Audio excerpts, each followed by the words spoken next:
Moore. Thank you, Madam Speaker.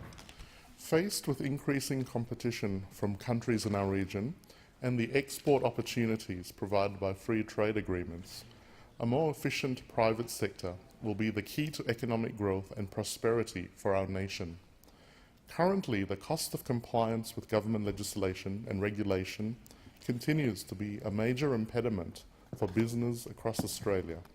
If our domestic industry is to be competitive, an administrative burden of excessive bureaucracy must be lifted. Business leaders have raised concerns that their operations are being restricted by an increasingly complex multi-tiered regulatory system, often so complex and technical that it is necessary to engage specialist consultants to achieve compliance. Small businesses to large corporations are affected. The cost of compliance, coupled with additional holding costs imposed by delays, has a detrimental effect on the financial viability of both business operations and key economic development projects.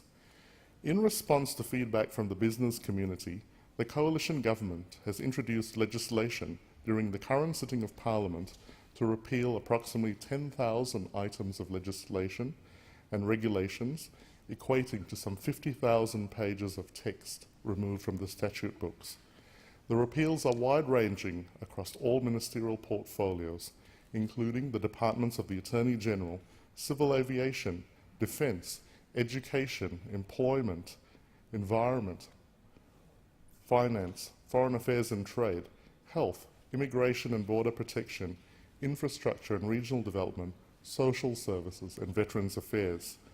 The estimated cost saving to the economy is in the order of $719 million per annum. Madam Speaker, this only represents the government's first phase of repealing redundant legislation. The regulation repeal process is an ongoing commitment of government, with 2 parliamentary repeal days scheduled every year to achieve the target of $1 billion reduction in red tape compliance costs.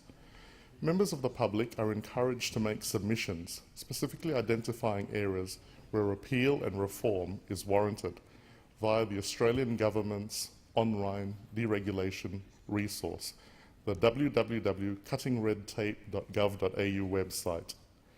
In terms of environmental approvals, memoranda of understanding have been signed with all states and territories, establishing a single point of contact for environmental approvals. No longer will a separate Commonwealth assessment and approval under the Environmental Protection and Biodiversity Conservation Act be required, where an accredited state approval is in place. Within the electorate of Moore, major local projects which will benefit from the new regime include the Ocean Reef Marina redevelopment and the Narrabeen Industrial Area, which have experienced significant delays as a result of the outdated multi-tiered system of environmental approvals. In addition, the Coalition Government is addressing the way policymakers approach the issue of future regulation across government departments with the introduction of regulatory impact statements, which are mandatory for all cabinet submissions, and a deregulation unit in every portfolio. This will ensure that new regulation is introduced sparingly and as a means of last resort.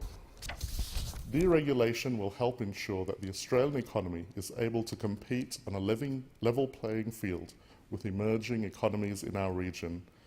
With the advent of free trade and a globalised economy, with mobility of capital and investment across national borders, the Australian economy must be in a good shape to compete with the rest of the world.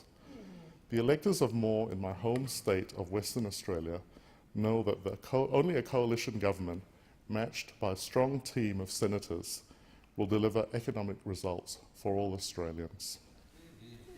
I call the